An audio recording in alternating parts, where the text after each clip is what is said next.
Hey guys, welcome back to my YouTube channel. आज के इस वीडियो में हम देखेंगे प्लासी का युद्ध, बैटल ऑफ प्लासी। प्लासी के युद्ध का मैदान वेस्ट बंगाल में भागीरथी नदी तट पर स्थित है।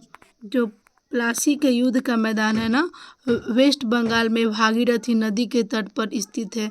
यह युद्ध कोई युद्ध नहीं था, बल्कि यह एक षड्यंत्र था, जो कि रचा हुआ षड्यंत्र है। यह युद्ध चंद दिनों में समाप्त हो गया। यह युद्ध जो था ना, चंद दिनों में या चंद घंटों में समाप्त हो गया। यह युद्ध 23 जून 1757 युद्ध 23 जून 1757 को बंगाल के नवाब सिराजुद्दौला और अंग्रेजी कंपनी के बीच हुआ। बंगाल के नवाब और सिराजुद्दौला अंग्रेजी कंपनी के बीच हुआ। इस युद्ध में अंग्रेजी कंपनी के तरफ से नेतृत्व रॉबर्ट सिविल ने किया था। इस युद्ध में अंग्रेजों की जीत हुई, क्योंकि नवाब सिराजुद्दौला के सेनापति मीर जफर ने सिराजुद्दौला को धोखा देते हुए अंग्रेजी कंपनी का साथ दिया।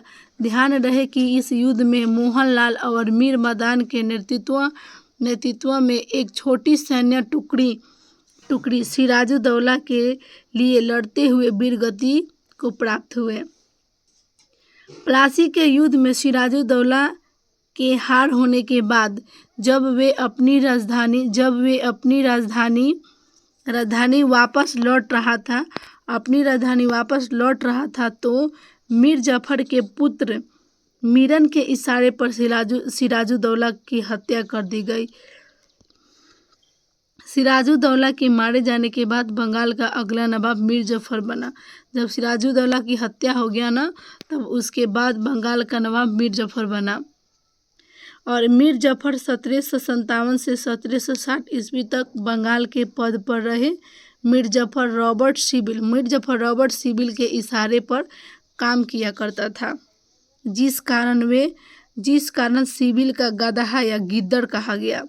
मीर जफर ने 1,77,00,000 रुपया अंग्रेजों को उपहार स्वरूप दिया तथा 24 परगना नामक जिला भी अंग्रेजों को प्रदान किया।